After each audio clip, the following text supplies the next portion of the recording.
Hi, my name is Gunsmith Beard, and this is my gun channel where we talk about guns, gear, and accessories. But today, my intro is a little bit different. After what happened yesterday, our country is grieving, and we're angry, and we're upset because of what darkness and evilness has presented itself. What I'm talking about is yesterday, the former president, Donald Trump, was speaking at a rally and someone tried to kill him. They tried to assassinate him and were unsuccessful. As an American, you should feel those emotions, and that's perfectly normal to be upset and to be angry and seek righteousness, wanting the corrupt and evil to be held accountable for these actions. And it's my understanding that the person that tried this was killed in defense by the Secret Service. Their counterterrorism sniper actually shot the assassin. Let's call it for what it is. So we should be united. As Americans, we should be united. The saying that's on all of our currency that we forget is God we trust. Our forefathers knew this. They believed this. That God was our creator and that we did not forget him or forsake him.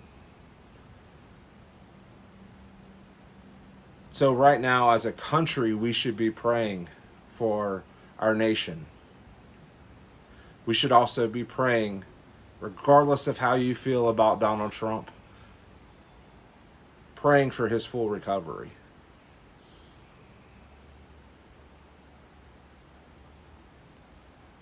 Maybe this is a call, America, to wake up, to stand up as Americans, to be united and to be one. No matter what your color, your race, none of that matters. If you're an American, you're an American. And we should stand together.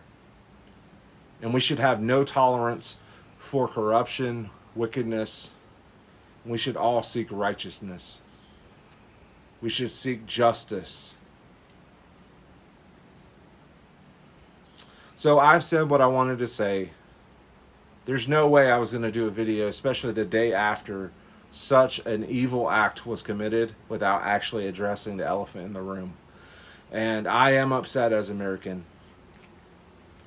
I'm depressed at where we're at and how our country has literally disintegrated, what feels like from the inside out.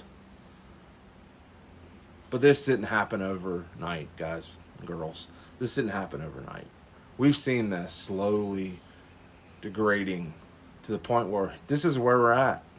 So the question is, what are we going to do about it? It's a good question.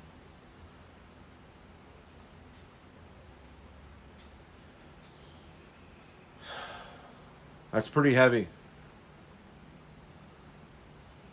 So let's talk about guns. But first, as always, I want to thank you for joining the channel. If you're new, thank you. I know this is a little bit different than you're used to, and sometimes things need to be said. And standing by and saying nothing is just as guilty as not doing anything. So I apologize if you're dealing with this in a different way. But again, I'm very transparent and I'm very forward. So I'm sorry if you don't like it, but it had to be said. So let's talk about guns. We'll do an up-close view of the gun, and then this time, how about we do a tabletop where we actually get to see the gun. I did get some feedback that sometimes when I'm talking about guns, it's hard to see the gun I'm talking about. So that is something that we'll try to change, we'll try to make better.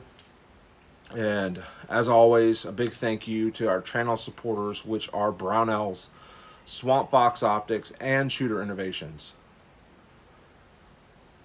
So without further delay, let's lighten the mood. Let's go talk about a gun that I carried for about a half a decade in law enforcement and that served me well, protected my life when I needed it, and was a phenomenal weapon. And it's a really good gun. I'm really tickled that I can talk about it and kind of share some of my experiences with this gun.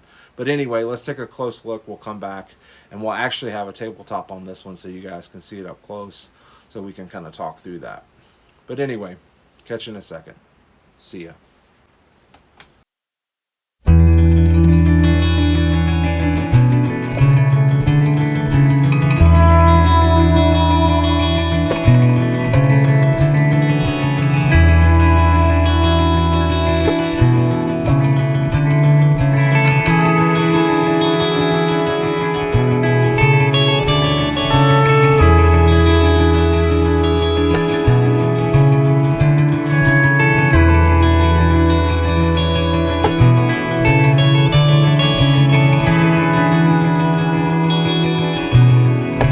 Alright guys and girls, so let's talk about this Sig Sauer P229.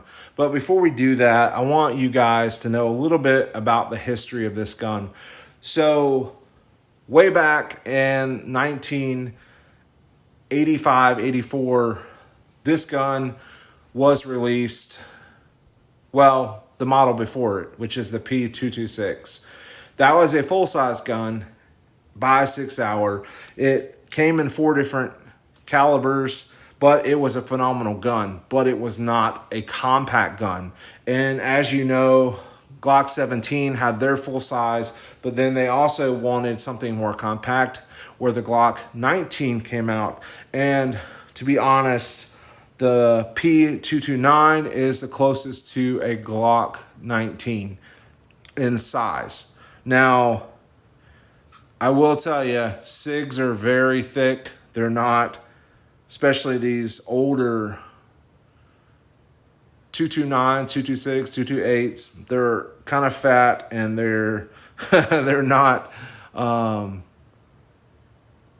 as skinny as some of the stuff that's on the market today. But anyway, the 229 is a great gun. It came out in late 1991 into 1992 in 40 Smith & Wesson. The best part about a P229 is actually a lot of them come with a 40 Smith & Wesson barrel, mainly because it's cheaper to shoot. Later on, they came out with a 350 seg barrel that all you do is switch the barrel. And I'll show you literally how easy it is to swap the barrel with disassembling and reassembling, or field stripping as we call it, so you guys can see how fast you can swap calibers between a 40 Smith & Wesson, which is what this one is, and also the 357 SIG. And I'm not showing you guys a 357 SIG barrel because that's something I need to pick up. But one of the things I want to show you that's not period correct and that really drew my eye is these grip screws are stainless steel, or like a matte stainless steel in Allen head. And that's not correct. This is an aftermarket thing that the previous owner put on here. I carried a P229 for about a half a decade in law enforcement and really, really loved this gun because it was very reliable. It was a good shooting gun and I trusted my life with it. So just a great gun to have in your collection. They're getting harder to find, and they're also getting more and more expensive.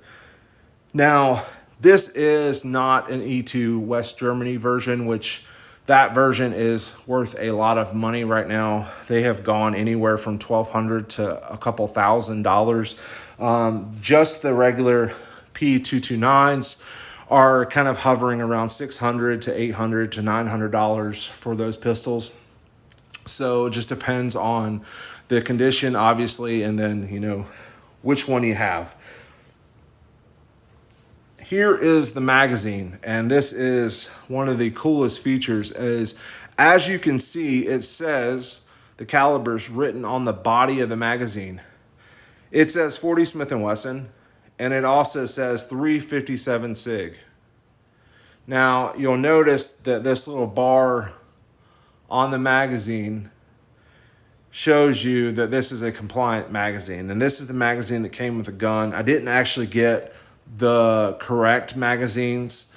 So the Sig Sauer made in Germany magazines, if I'm not mistaken, I believe they were 12 or 13 rounds when they came from the factory. In law enforcement, we carry 2 in a pouch or a carrier, and then 1 in the mag well, so 3 mags total of 12 rounds in each mag of 357 Sig. Some departments carried 40. So just so you guys know, a lot of people did use, especially the 229s and even 226s for that matter, in law enforcement, even the military. In the military, if I'm not mistaken, the 229s were used by the SEALs. They had a little bit different version. It even had an anchor laser engraved into the frame. The Coast Guard used them too in 40 Smith & Wesson.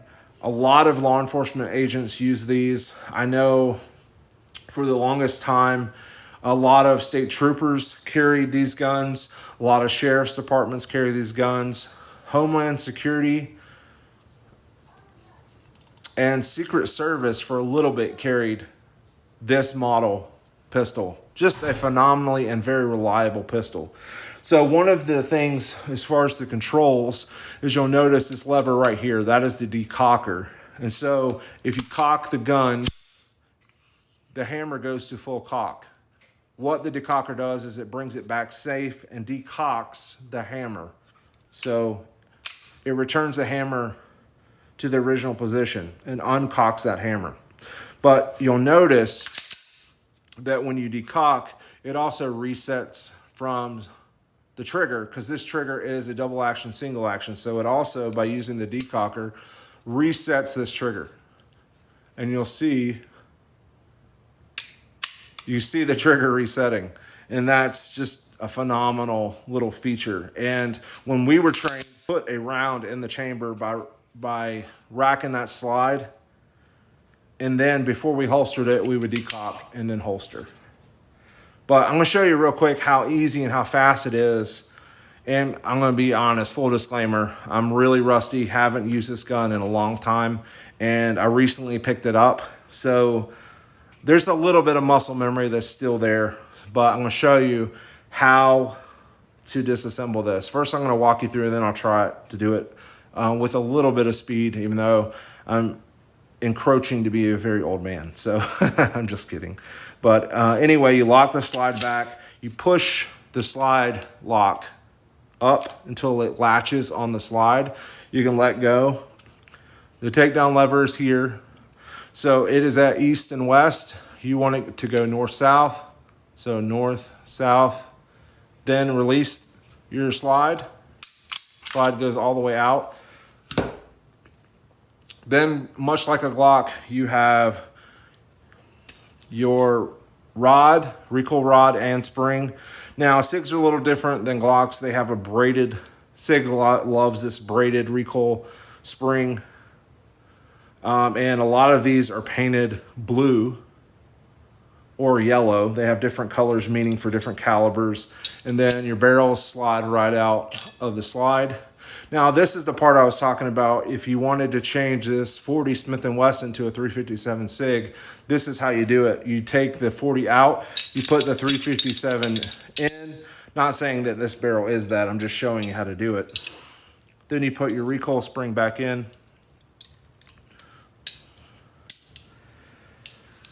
Then you line up your guide rod with your slots, slide it on, same. Push that up. Push that back north, from north-south to east-west. Then let your slide go, decock. So let's see how I can do it maybe a little faster. So slide back, decock, out.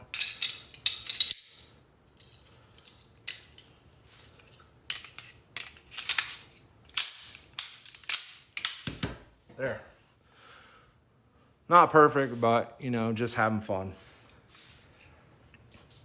One of the funny things about disassembling or field stripping this pistol is I do have a memory in basic training. The lieutenant was like, hey, I want you to disassemble your gun right now into I think it was a brown paper bag. So we took all the parts out, even took the magazine apart, dumped it in a brown paper bag. We put all the parts in a paper brown bag. And then we were told to run 100 yards downrange, put the gun together, and put one round on target, and that would complete the drill. Here's what we all did.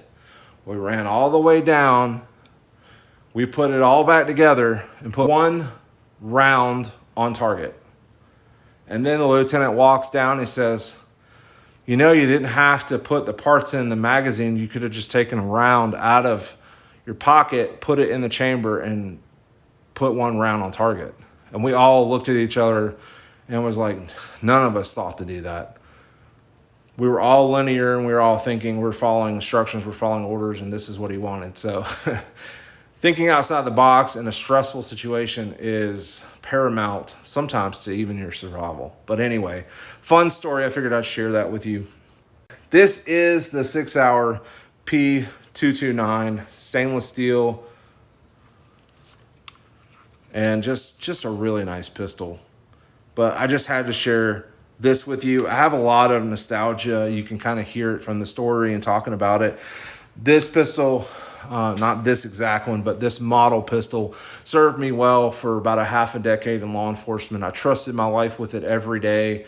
It was a phenomenal gun. I carried it in 357 Sig, not 40, and gold dot spear ammo was what we carried. So no shocker, especially in law enforcement. They love spear, they love gold dot. But anyway, really, really good pistol. I wanted to share that with you. I hope you enjoyed the video. I know the intro was a little different than we normally do, but I feel like it's something we needed to talk about as a community and, you know, as Americans. I will catch you in the next video. And as always, work hard, God first. See ya.